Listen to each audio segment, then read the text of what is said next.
அதிமுக தாவேக்கா இணைந்த ஆட்சின்னு ஒரு விஷயம் பேசுறாங்க. ஒரு வாய்ப்பு இருக்கா? ஒரு பேச்சு இருக்கா? கண்டிப்பாக இருக்குது. ஒன்று தெரிஞ்சுக்கோங்க சார், விஜய் முழுக்க முழுக்க பிஜேபியுடைய பை ப்ராடக்ட். இதே ஆர்லேக்கர் கேரளா கவர்னராக இருக்கும்போது பினராயி விஜயனை எடா கூட முன்னார். ஆனால் அதே ஆர்லேக்கர் அப்படியே பொட்டி பாம்பு மாதிரி அடங்கி தாவேக்காவை கொடுத்த அறிக்கையை படிக்கிறார். பாஜகவோட ஏம் என்ன? திமுக ஒழியணும். 3 பேரை ஏம் பண்ணாங்க சார். பினராயி விஜயன், மு.க. ஸ்டாலின், மம்தா பானர்ஜி. 3 பேரும் காலி. பல பேர் மேலே அமலாக்கத்துறை பாயலாம், வழக்குகள் இருக்குது, பெண்டிங் இருக்குது. அது மாதிரி பிஜேபி கிட்ட சொல்லி அந்த வேலையை செய்யும். அதிமுகவை பகைச்சிங்கன்னா அந்த வேலைகள்லாம் நடக்கும். இதை எல்லாத்தையும் சால்வ் பண்ணுறதுக்கு ஒரே வழி என்ன இருக்குது?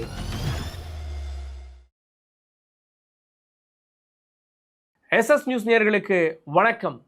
தமிழக அரசியலில் தினந்தோறும் ஏதாவது ஒரு வகையில் மாற்றம் நிகழ்ந்து வருகிறது. மாற்றம் நடக்கலையா?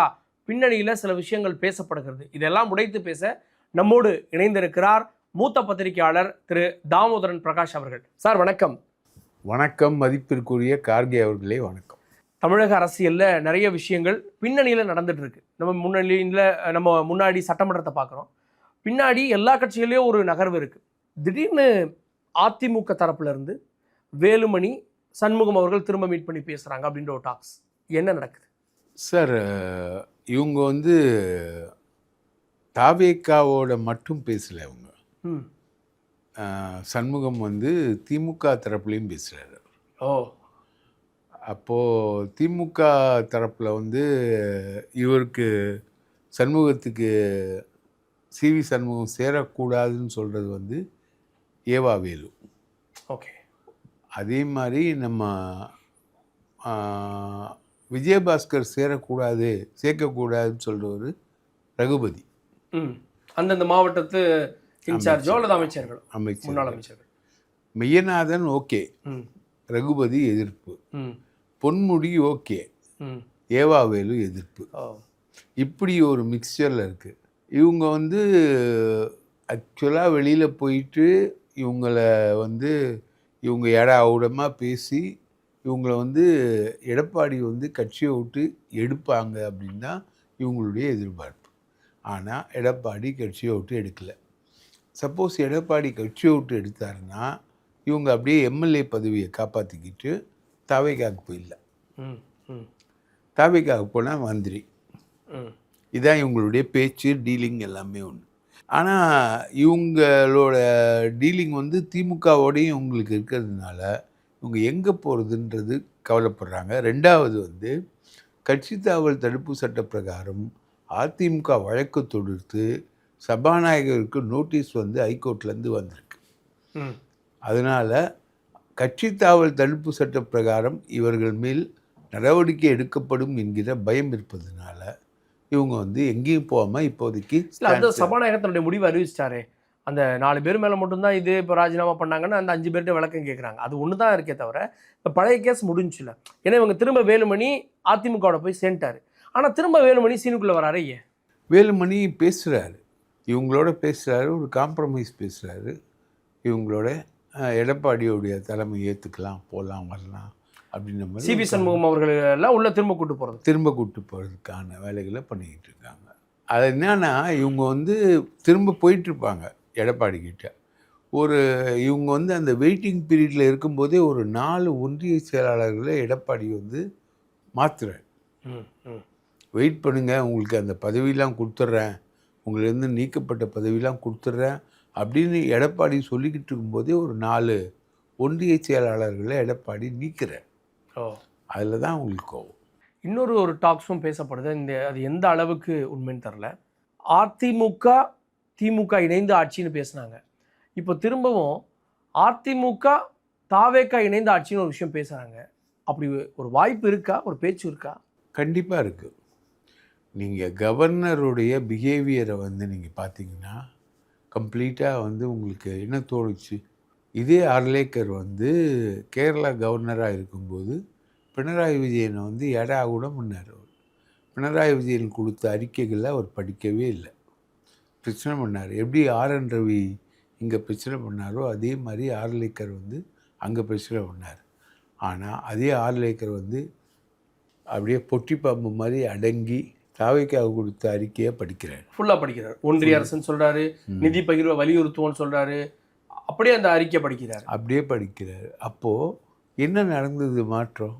இதே ஆர்லேக்கர் வந்து தாவேக்கா ஆட்சி அமைக்கக்கூடாது, உங்ககிட்ட 108 எம்எல்ஏக்கள் தான் இருக்காங்க, 117 எம்எல்ஏக்கள் இல்லை, அதனால் நீங்கள் வந்து ஆட்சி அமைக்கக்கூடாதுன்னு சொல்லிட்டு ஆட்சி அமைக்கிற தேதியவே தள்ளி போட்டார். ஆனால் அந்த ஆர்லேக்கர் வந்து இன்றைக்கி பயங்கரமாக சொல்கிறாரு. இவங்களும் தமிழ்த்தாய் வாழ்த்து கூட வந்து தேசிய கீதத்தை பாடுறாங்க, முதல்லையும் பாடுறாங்க, கடைசிலையும் பாடுறாங்க. கவர்னர் சொன்னபடிலாம் இவங்களும் கேட்குறாங்க. எப்படி இந்த மாற்றம் நடந்தது? அது பாஜக ஒரு பக்கம் எதிர்க்கிறாங்க. ஏன்னா இவங்க கூட்டணியில் காங்கிரஸ் இருக்குது. இப்போ பாஜக சொல்படி கேட்குறாங்கன்னு சொல்லிட முடியுமா? இல்லைங்க, காங்கிரஸ் இருக்குன்னா இவங்க எதிர்கட்சியாக தானேங்க இருக்கணும். காங்கிரஸ் இன்டேக் மினிஸ்ட்ரியை வந்து எப்படி அணுகும் பாஜகன்றதுக்கான தியரி ஒன்று இருக்கு இல்லையா? காங்கிரஸ்ன்றது எதிரி.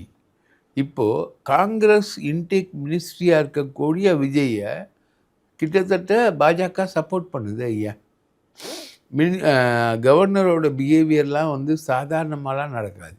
இதே அர்லேக்கர் வந்து பினராயி விஜயனை என்ன பண்ணான்றதுக்கு உதாரணங்கள் கேரளாவில் இருந்தப்பவே 3 வருஷமா வந்து அறிக்கையை வாசிக்கலை, அவர் வெளிநட பண்ணார், அதெல்லாம் நடந்தது. அப்போ ஏன் இப்போ ஏன் மாற்றம்? சரி, இது அப்படின்னா இங்கே நம்ம பேசுறது அதிமுக தாவேக்கா, அங்கே எங்கே பாஜக வருது? அதிமுக தாவேக்கானா பாஜகவுக்கு ஒரே ஒரு சட்டமன்ற உறுப்பினர் தானே இருக்காரு, அவரை வச்சு என்ன பண்ண முடியும்? சப்போஸ் வந்து பிஜேபி தாவேக்கா உடன்பாடு வந்துருச்சுன்னா ஏன் விடுதலை சிறுத்தைகள் திமுக கூட்டணி கட்சிகள்லாம் எகிரி பின்னாடி போயிடும், இன்க்ளூடிங் காங்கிரஸ் வரைக்கும். அப்போது ஆதரவு வேணும்ல இவருக்கு, விஜய்க்கு. அந்த ஆதரவு கொடுக்கக்கூடிய கட்சி எது? அதிமுக தானே. இப்போ பிளான் பியும் தாவேக்கா தயார் பண்ணிட்டு இருக்கு. பிளான் பி எப்போ தயார்? பிளான் பி தான் இப்போ எக்ஸிக்யூட் ஆகிட்டு. அந்த பிளான் பி முன்னாடி வந்து வேலுமணி அவர்கள் தலைமையில் அப்படின்னு ஒன்று பேசப்பட்டது. ஆமாம், வேலுமணி அவர்கள் தலைமையில் தானா, இல்லை அதிமுகவே இன்னைக்கு இபிஎஸ்ஏ ஆதரவு கொடுக்க வாய்ப்பு இருக்கா? இபிஎஸ்ஏ ஆதரவு கொடுக்க வாய்ப்பு இருக்கு.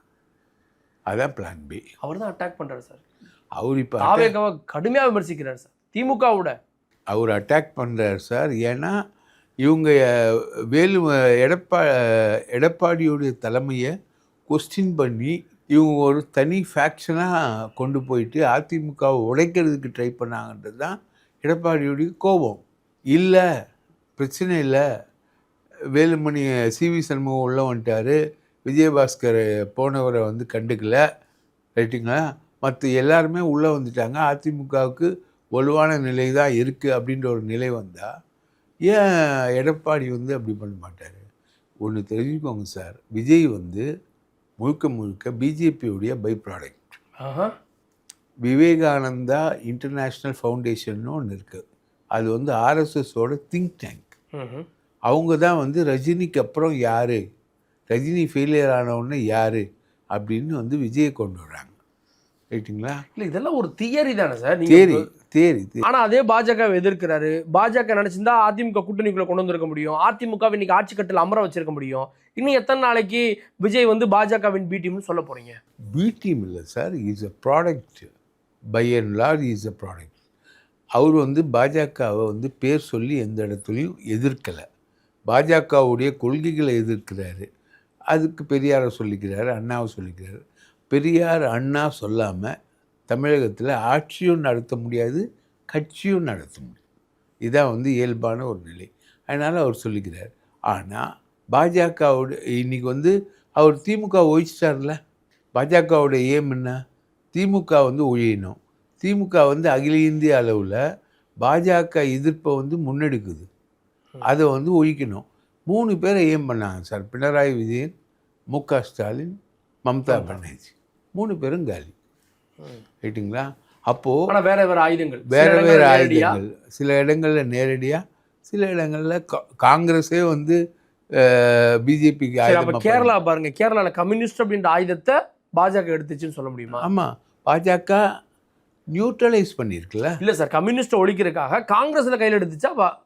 அது எப்படி கரெக்டாக? அதாவது பாஜக கம்யூனிஸ்ட் எதிர்ப்பு அவங்களுக்கு வந்து முக்கியம், காங்கிரஸ் எதிர்ப்பை விட கம்யூனிஸ்ட் எதிர்ப்புன்றது ரொம்ப ஷார்ப்பாக அவங்களுக்கு. ஆஹா.